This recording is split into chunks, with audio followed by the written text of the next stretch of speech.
അപ്പം പമ്പയിൽ ബലിയിടുന്നവരെ എത്തിയിട്ടുള്ളൂ. നമ്മളൊരു മണ്ഡലകാലമല്ല, നമ്മൾ ഒരു വർഷം ഇങ്ങനെ ഇരുന്നാൽ ശബരിമലയെ കുറിച്ച് പറഞ്ഞു തീരില്ല. ഇത് ഞെട്ടിക്കുന്ന ശാസ്ത്രമല്ല. അങ്ങ് ചോദിച്ചില്ലേ പമ്പയിൽ എന്തുകൊണ്ട് പിതൃ നമസ്കാരം നടത്തുന്നു? അപ്പോൾ പലരും വിചാരിക്കാറുണ്ട് അച്ഛനമ്മയും മരിക്കാത്തവർക്ക് പിതൃ നമസ്കാരം നടത്താൻ പറ്റുമോ?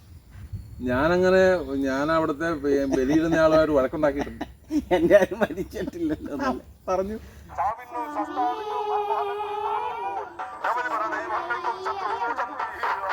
നമസ്തേ സന്തോഷി. നമസ്തേ നമസ്തേ. നമ്മളെ ഈ ഏതാനും ദിവസക്കകത്ത് ഇപ്പം അയ്യപ്പന്മാർ ഇരുമുടിക്കെട്ടുമായിട്ട് ശരണം വിളിച്ച് മലകടലിലേക്ക് അയ്യപ്പൻ്റെ അടുത്തേക്കുള്ള യാത്രയിലാണ്. ഒരുക്കങ്ങളായി നിൽക്കുകയാണല്ലോ. നമ്മൾ ഈ എരുമേലിൽ പേട്ടയെ കെട്ടി സന്തോഷവാന്മാരായിട്ട് എല്ലാവരും കൂടെ പമ്പയിൽ ചെന്നിട്ട് പമ്പയിൽ നമ്മൾ ബലിതർപ്പണം, എല്ലാ ഗുരുസ്വാമിമാരും ചിന്ന സ്വാമിമാരും എല്ലാ സ്വാമിമാരും ഇങ്ങനെ പമ്പ ബലിതർപ്പണം നടത്തുന്നു. എല്ലാവരും മലയപ്പുറങ്ങളടക്കം. അപ്പോൾ ഈ ബലിതർപ്പണത്തെക്കുറിച്ച് എന്താണ് ഉദ്ദേശിക്കുന്നത്? എന്താണ് സങ്കല്പം? ബലി നമ്മൾ വീട്ടുകാർക്ക് കാരണന്മാർക്ക് ബലിയിടുന്ന കർത്തവാവിനും നാളുകൾക്കൊക്കെ നമ്മൾ ചെയ്യാറുണ്ട്, ബലിയൊക്കെ ഉണ്ട്. പക്ഷെ അതുപോലെയുള്ള ബലിയാണോ ഇത്? അത് പമ്പയിലെ ബലി എന്താണ്? എല്ലാവരും ചെയ്യുന്നുണ്ടല്ലോ. വേറൊരു ക്ഷേത്രത്തിലും പോകുമ്പോൾ അങ്ങനെ നമ്മൾ ചെയ്യാറില്ല. അപ്പം അതിൻ്റെ വിശേഷത എന്താണ്?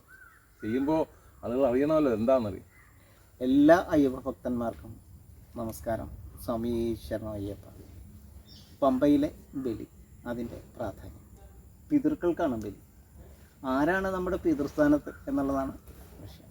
കൊച്ചു കുട്ടികൾ ഉൾപ്പെടെയുള്ള സർവ്വ ഭക്തജനങ്ങളും അവിടെ ബലിതർപ്പണം ചെയ്തിട്ട് തന്നെ പോകുന്നത്.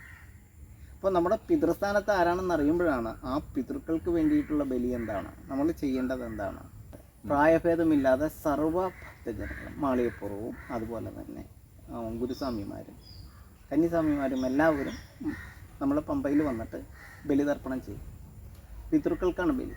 പിതൃസ്ഥാനത്ത് നിൽക്കുന്നത് മഹാവൃക്ഷ പ്രകൃതിയാണ്, മഹാവൈഷ്ണവ ശക്തിയാണ്. നമ്മുടെ പിതൃസ്ഥാനം അലങ്കരിക്കുന്നത് ജന്തുലോകമായിരിക്കുന്ന നമ്മളുടെ പിതൃസ്ഥാനം അലങ്കരിക്കുന്നത് പ്ലാന്റ് ആയിരിക്കുന്ന ഈ സസ്യപ്രകൃതിയാണ്. ആ പിതൃസ്ഥാനം നമ്മുടെ മൂലപിതൃ എന്ന് പറഞ്ഞാൽ വൃക്ഷലോകമാണ്. ആ മൂലപിതൃവിന് വേണ്ടിയിട്ടാണ് നമ്മൾ പിതൃ നമസ്കാരം ചെയ്യുന്നത്. ആ വൃക്ഷപ്രകൃതിയെ ഭക്ത്യ നമസ്കരിച്ചിട്ട് വേണം പമ്പയിൽ കുളിച്ച് ആ മഹാവൃക്ഷ പ്രകൃതിക്ക് വേണ്ടിയിട്ടാണ് അവിടെ വരുന്നത്. ആ മഹാവൃക്ഷ പ്രകൃതിയെ നമ, വൃക്ഷായ നമ, കൽപ്പവൃക്ഷായ നമ എന്നൊക്കെയാണ് ശാസ്താവിൻ്റെ 108 നാമങ്ങൾ. ആ മഹാവൃക്ഷ പ്രകൃതിക്ക് വേണ്ടിയിട്ട് നമ്മൾ പമ്പയിൽ കുളിച്ച് ശുദ്ധരായി നമസ്കരിച്ചതിന് ശേഷം, അതായത് ഈ വൃക്ഷപ്രകൃതിയെ നമസ്കരിച്ചതിന് ശേഷം മാത്രമാണ് മല ചവിട്ടുന്നത്. അപ്പം നമ്മളുടെ അച്ഛനും അമ്മയ്ക്കും വേണ്ടിയിട്ട് മാത്രമല്ല ആ ബലി. നമ്മളുടെ ഒരു കണക്കിന് നമ്മളുടെ അച്ഛനും അമ്മയ്ക്കും വേണ്ടിയിട്ടാണെന്ന് പറഞ്ഞാൽ നമ്മളുടെ അച്ഛനമ്മമാരുടെ അല്ലെങ്കിൽ നമ്മളുടെ പൂർവികരുടെ ശരീരാംശത്തെ പേര് നിൽക്കുന്ന ഈ വൈകുണ്ഠ ലോകമാണ് വൃക്ഷപ്രകൃതി. നമ്മളുടെ ചിതാഭസ്മങ്ങളെ വൈകുണ്ഠ ലോകത്തേക്കാണ് പോകുന്നത്.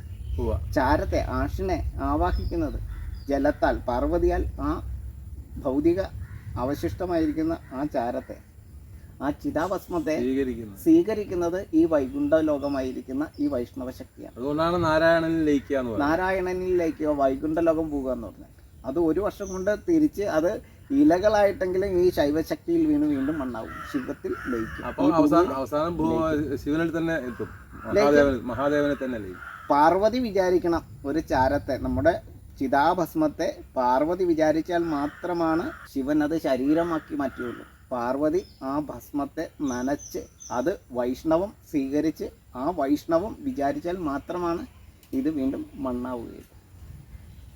എത്ര നാൾ ചാരം നനയാതെ കിടന്നാലും അത് ചാരമായി തന്നെ കിടക്കും. ശിവൻ ഭസ്മലേപനായി തന്നെ നിൽക്കും, ശരീരത്തിൻ്റെ ഭാഗമാക്കുകയേയില്ല. മണ്ണ് ഒരിക്കലും ചാരത്തെ സ്വന്തം ശരീരത്തിൻ്റെ ഭാഗമാക്കില്ല. പാർവതി വിചാരിക്കണം. ഇതിപ്പോ ഞാൻ ഒരു ചെറിയ ചോദ്യമാണ് ചോദിച്ചത്. ഇപ്പൊ അങ്ങ് ശിവൻ, പാർവതി, മഹാവിഷ്ണു ഇതിന്റെ എല്ലാം കാര്യങ്ങൾ പറഞ്ഞു തരുക. അതായത് അപ്പൊ ഇത് പെട്ടെന്ന് മനസ്സിലാവില്ല. അതായത് ശിവൻ എന്ന് പറഞ്ഞത് ഈ ശൈവശക്തിയായിരിക്കുന്ന നമ്മുടെ ശരീരശക്തിയായിരിക്കുന്ന ഈ മണ്ണാണ്. ഈ മണ്ണിൽ നമ്മളുടെ ചിതാഭസ്മം കിടന്നാൽ അത് ഭസ്മലേപനായി തന്നെ ശിവൻ നിൽക്കും. ഒരിക്കലും ഭസ്മം ശരീരമാക്കുകയില്ല. ശരീരമാക്കണമെങ്കിൽ ശ്രീ പാർവതിയായിരിക്കുന്ന ജലം വിചാരിക്കണം. ജലം വിചാരിച്ചാൽ മാത്രം പോലെ ജലം പെർമിഷൻ കൊടുത്തുകൊണ്ട് വൈഷ്ണവ ശക്തി തൻ്റെ വൈകുണ്ഠ ലോകത്തിലേക്ക്, തൻ്റെ ശരീരത്തിലേക്ക്, നാരായണനിലേക്ക് ഈ ചിതാഭസ്മത്തെ ആവാഹിച്ച് അത് ഒരു വർഷത്തോളം വൈകുണ്ഠ ലോകം പോകുന്നു കേട്ടിട്ടില്ലേ മരിച്ചു കഴിഞ്ഞാൽ. ആ വൈകുണ്ഠ ലോകത്ത് ലാസ്റ്റ് കരികിലകളായിട്ട് വീഴുമെന്ന് പറഞ്ഞാൽ, ഈ കരികിലെന്ന് പറഞ്ഞാൽ നിസ്സാര ഒരു സംഭവമല്ല. അപ്പോൾ ഈ കരികിലകളായിട്ട് കൊഴിഞ്ഞ് താഴെ വീഴുകയാണ്, വീണ്ടും മണ്ണായി മാറാൻ. അപ്പോൾ ആ മഹാവൃക്ഷ പ്രകൃതി നമുക്ക് ഓക്സിജൻ തരുന്ന, നമുക്ക് മഴയെ തരുന്ന, നമുക്ക് ആരോഗ്യത്തെ തരുന്ന, നമുക്ക് ഔഷധത്തെ തരുന്ന, നമുക്ക് ആയുസ്സിനെ തരുന്ന, നമുക്ക് സർവ്വജീവനാംശവും തരുന്ന ഈ മഹാവൃക്ഷ പ്രകൃതിയെ നമസ്കരിച്ചതിന് ശേഷം മാത്രമാണ്, ആ മഹാവൃക്ഷ പ്രകൃതിക്ക് വേണ്ടിയിട്ട് മാത്രമാണ് ആ മഹാവൈഷ്ണവ ശക്തിയുടെ മായയായിരിക്കുന്ന മായാമോഹിനിഭാവത്തിൽ നിൽക്കുന്ന ഈ അയ്യപ്പൻ്റെ പൂങ്കാവനത്തിലേക്ക് നമുക്ക് കയറാം.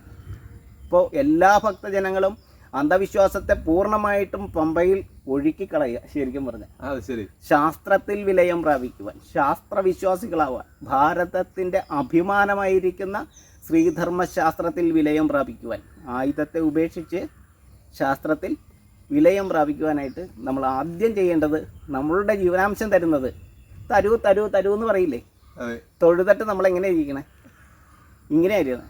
തരൂ തരൂ എന്നാണ് നമ്മൾ പറഞ്ഞുകൊണ്ടിരിക്കുന്നത് ദൈവത്തോട്. ആ തരുന്ന, സർവ്വതും തരുന്ന തരൂ തരു തന്നെയാണ്, ഈ വൃക്ഷമാണ്. അപ്പം അങ്ങ് കഴിഞ്ഞ ദിവസം പറഞ്ഞതുപോലെ ലോകത്തിലേക്ക് ഏറ്റവും വലിയ പരിസ്ഥിതി പ്രവർത്തകരാണ് അയ്യപ്പന്മാർ. അതെ, ആ പരിസ്ഥിതി ദർശനത്തെ മനസ്സിലാക്കാനായിട്ട് 18 വർഷം പോയാൽ ഗുരുസ്വാമി പട്ടം കിട്ടുന്ന ഏക സ്ഥലം. ആ ഗുരുസ്വാമി പട്ടം കിട്ടുന്നത് ഈ തരുവിൻ്റെ ആ വരത്തെ, വരം തരും തരു തരാതരം, തരും വരം തരം തരം നിരന്തരം എന്ന് വെച്ചെന്നാൽ ഓരോ വൃക്ഷങ്ങളും തരുന്ന വരം വ്യത്യസ്തങ്ങളാണ്. അങ്ങനെ തരൂ തരൂ എന്ന് പറയുമ്പോൾ തരാൻ നിൽക്കുന്ന ദൈവം എന്ന് പറഞ്ഞാൽ ഈ നമുക്ക് ജീവനാശം നൽകുന്ന, നമ്മളുടെ പിതൃസ്ഥാനം അലങ്കരിക്കുന്ന ഈ സസ്യപ്രകൃതിയാണ്. ആ പ്ലാന്റിൻ്റെ പ്ലാനാണ് സർവ്വതും. നമ്മുടെ പ്ലാനല്ല നടക്കുന്നത്, ഈ വൃക്ഷത്തിൻ്റെ പ്ലാനാണ് നടക്കുന്നത്. ആ വൃക്ഷത്തിന് പിതൃനമസ്കാരം ചെയ്ത് നമസ്കരിച്ച് ആ മഹാവൃക്ഷപ്രകൃതിക്ക് വേണ്ടിയിട്ട് നഗ്നപാതരായിട്ട് അയ്യപ്പൻ്റെ പൂങ്കാവനത്തിലേക്ക് ചെല്ലുന്നു. അപ്പോൾ നമ്മൾ ഈ സന്ധ്യാനാമത്തിലും ഒക്കെ വർണ്ണിക്കുന്നതും പ്രാർത്ഥിക്കുന്നതും ഒക്കെ ഇതുമായി ഇപ്പം അങ്ങ് പറഞ്ഞപ്പോഴാണ് എനിക്ക് മനസ്സിലായി വരുന്നത്. ഇതുമായി ബന്ധപ്പെട്ട് പരിസ്ഥിതിയായിട്ട്, ഭൂമിയായിട്ട് ബന്ധപ്പെട്ട്, ജലവുമായി ബന്ധപ്പെട്ട്, പാർവതിയായിട്ടും മഹാവിഷ്ണുവായിട്ടും ഒക്കെ ബന്ധപ്പെട്ട് തന്നെയാണ് നമ്മൾ മനസ്സിലാക്കി വരുമ്പോഴേ. തീർച്ചയായിട്ടും ഭാരതത്തിൻ്റെ വേദശാസ്ത്രം എന്ന് പറഞ്ഞാൽ ലോകം ഞെട്ടുന്ന പരിസ്ഥിതി ശാസ്ത്രമാണ്. നാരത്താൽ പ്രേമരൂപേണ വ്യാപിക്കുന്നവൻ, ജലത്താൽ, നാരം എന്ന് പറഞ്ഞ ജലം, പാർവതി, ആ പാർവതിയാൽ പ്രേമരൂപേണ വ്യാപിക്കുന്നവൻ ആരോ അവൻ നരൻ. അത് വൃക്ഷമാണ്. ആ വൃക്ഷത്തിൽ നിന്നാണ് നാരായണൻ ജനിക്കുന്നത്.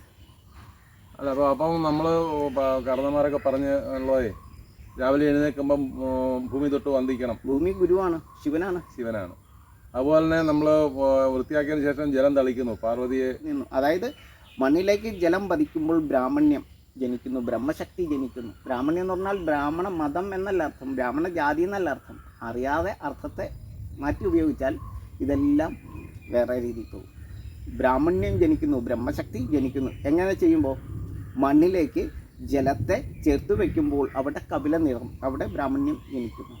എനിക്കൊരു ചെറിയ സംശയം ഇടയ്ക്ക്, ഇത് മറ്റ് പുസ്തകങ്ങളിലൊന്നും ഞാനത് വായിക്കാനോ വായിച്ച് കണ്ടിട്ടോ കേട്ടിട്ടോ ഇല്ല. അങ്ങ് ഈ പറയുന്ന ഈ ശാസ്ത്രം എന്ന് പറയുന്നത് അത് അത്ഭുതം തോന്നുന്നു അങ്ങയുടെ മുമ്പിൽ ഇരിക്കുമ്പോൾ. വസ്തുതയാണല്ലോ വലിയ സന്തോഷം, അത്രേ പറയാനുള്ളൂ. കാരണം ഒത്തിരി പുസ്തകങ്ങൾ വായിച്ചിട്ടുണ്ടല്ലോ, അനാഥ പണ്ഡിതന്മാരും ജ്യോത്സ്യന്മാരും ഒക്കെ ആയിട്ട് നമുക്ക് അറിയാമെങ്കിലും ഇത് ഒരു ഈ ലോകത്തേക്ക് വരുന്ന ഇത് ഞാൻ വേറെ ഇടത്തും കേട്ടില്ല.